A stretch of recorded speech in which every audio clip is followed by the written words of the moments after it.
Oi, bem, tudo bom? Tudo bem? Vou trazer para o canal hoje o primeiro romance contemporâneo e vou falar para vocês que esse livro é tiro, porrada e bomba do início ao fim. Não tem como você não devorar esse livro.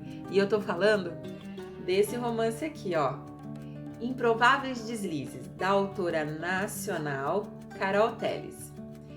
Esse livro, ele já começa com um fato que amarra todo o enredo, toda a história. E eu tô falando de Noah Racine, que na época era uma criança de 10 anos, que a sua irmã tá sumida. Então ele junta um grupinho de amigos que ele tem e vai procurar essa menina. E ele acaba encontrando essa irmã morta. Então ele acaba encontrando a Becca morta e você olha assim, você fala, nossa, como esse livro já começa nesse nível, bem, né, hardcore mesmo. Você fala, você tá esperando uma coisa, né, a apresentação dos personagens, aquelas coisinhas. Não, o menino vai lá e já acha a irmã morta e prega o pau aí, e a autora te joga depois 16 anos lá na frente, com essas crianças já adultas. E é uma história, gente, muito complexa. Então, olha aqui, ó. Participar de leitura coletiva é isso aqui, ó. Você tem que anotar para não perder o fio da meada. E é uma história muito complexa que eu tô aqui, já tentei gravar vários vídeos para vocês, tá? Só que eu quero falar todos os detalhes desse livro que fica muito difícil. Então, se eu ler, vocês me perdoem, tá anotadinho aqui para eu passar para vocês os pontos máximos desse romance contemporâneo, tá? Então, vamos lá. Vai trazer Noah, vai trazer essa família aqui complicada, vai trazer o Noah, que depois desse fato acabou se tornando um adulto bem problemático de relacionamento, de sentimento, de expressar o que ele sente. Então ele fica muito conversando com ele mesmo. Ele fala que ele fica conversando com o demônio dele, né? Que isso é bem...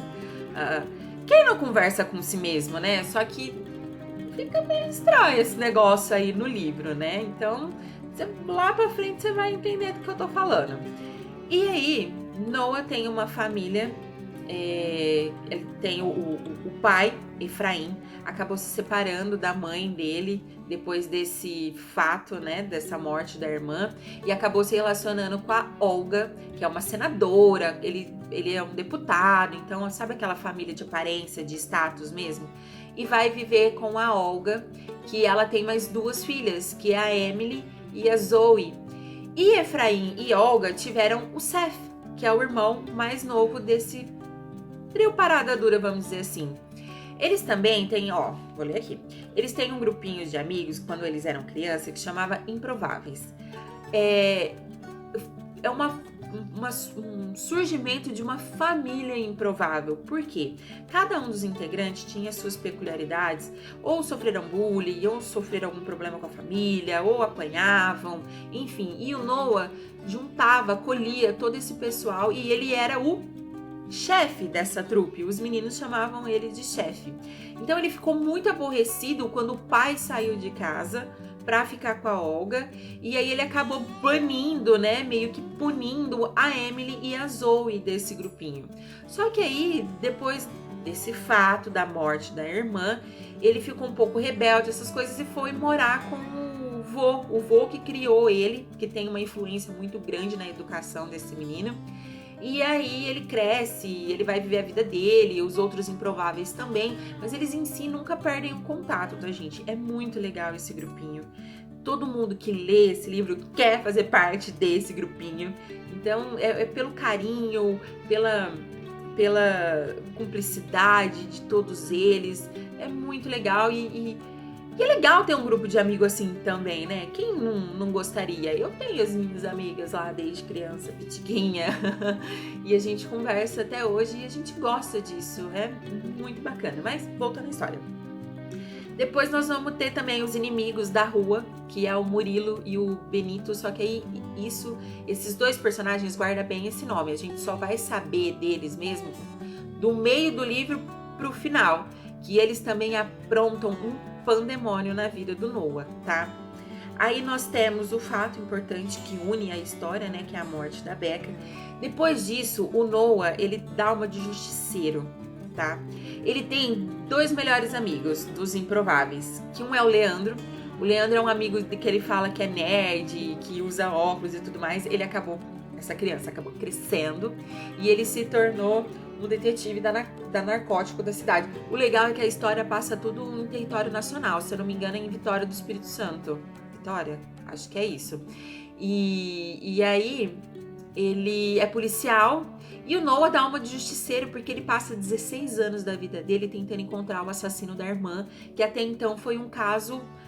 Ninguém encontrou o assassino da irmã na época e fecharam o caso. Então foi bem assim. Então ele dá uma de justiceiro, pega todos os traficantes da cidade e ele não é bonzinho, tá?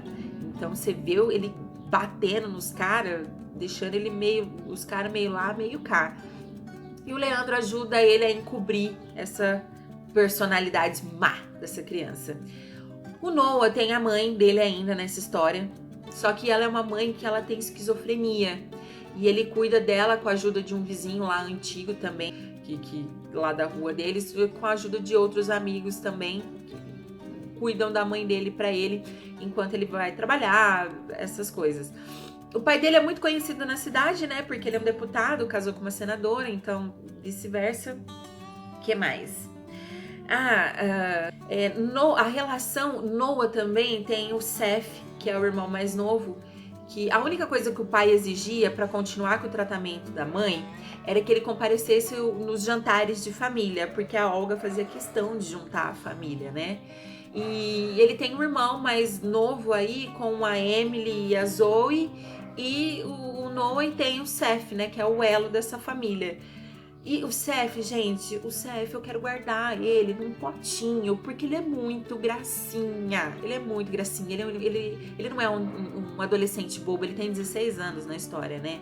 Ele não é um adolescente bobo, ele é uma pessoa culta, ele tem o dom da palavra e parece que era o único que queria seguir os passos dos pais, né? Nessa carreira política. Mas não é a preferida dele, tá? Depois você lê e descobre o que ele quer ser, na verdade.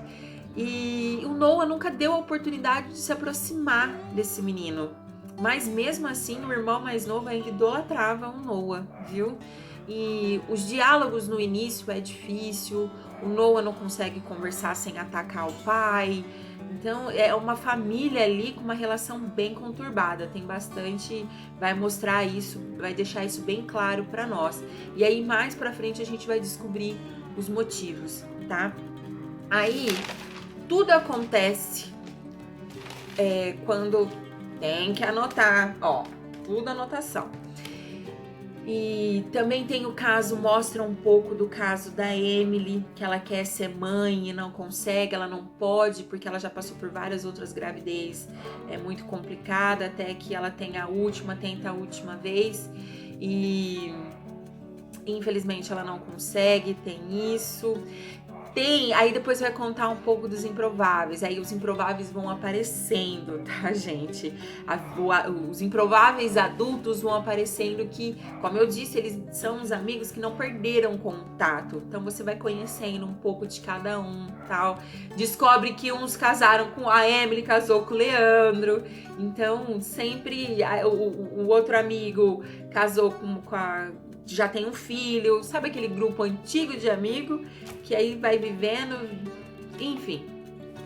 Tem a Emily também que mostra esse lado que queria ser mãe e não consegue. Tem também todo o apoio entre irmãos de como a Zoe trata bem o Seth, como ele sendo queridinho. E é bonito também de ver a relação desses irmãos, que é muito bacana, vai mostrando isso, na verdade vai clareando. Emily, Zoe e Seth é uma relação mais saudável. Quando entra o Noah no meio, fica um pouco mais conturbado. Aí você vai falar assim, ai Bárbara, esse menino é muito complicado, pelo amor de Deus. É um personagem bem complicado, mas que no decorrer da história ele vai se abrindo. E a gente consegue ver essa transformação do personagem. Fica muito bacana ver o Noah tentando se abrir.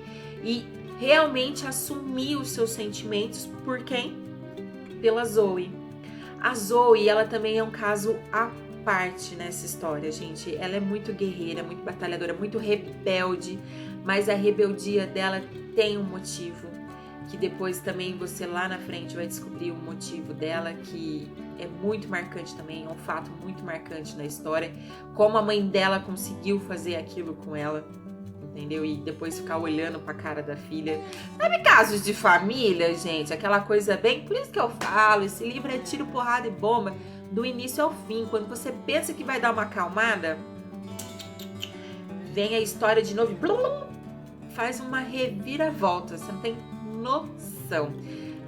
A Zoe, ela tem várias tatuagens, cabelo vermelho, e é bonito começar a ver os dois, o relacionamento dos dois, entre a Zoe e o Noah, porque apesar de tudo deles serem malucos, deles serem conturbados, você vai vendo as coisas se alinhar, você vai ver a cumplicidade dos dois. E aí o Noah também consegue dar mais brecha para se aproximar do Seth, e depois ele acaba se encantando pelo irmão. E aí também o que é legal na história também é quando o Efraim e o pai, todo lá, gravatinha, bonitão, ele tem um ato de rebeldia contra a Olga, porque ele era um pau mandado, tá, gente, da Olga. Ele tem um ato de rebeldia ali, que ali foi o start para a relação dele e do Noah também mudar. Que eu acho muito bonito também, que depois ele vem assumir todos os erros, pede perdão pro filho, porque que ele fez tudo aquilo, os motivos que o levou a fazer tudo aquilo. E eu também achei essa revelação, essa conversa muito bonita. Gostei bastante também. Que mais tem na história? Gente, eu não posso falar porque eu tô soltando muito spoiler. Os meus vídeos estão saindo muito com spoiler. O pessoal tá reclamando, né? Ai, mas quando a gente quer fofocar do livro que a gente gosta, não adianta. A gente fala tudo, quer contar tudo que acontece. Isso é verdade. Como a gente sofre. Tem essa melhoria desse relacionamento de pai e filho, tem a cumplicidade. A palavra-chave desse livro pra mim é cumplicidade e amizade. Você não tem noção. Aí, lembra daquele nome que eu falei pra você guardar, do Murilo e do Benito, que são os inimigos? Gente, sabe aquela história mal resolvida que a gente vai arrastando a vida inteira, que tem uma hora que você tem que pôr um ponto final, porque senão você não vive? Foi exatamente isso que aconteceu. O Noah e o Murilo nunca se batiam.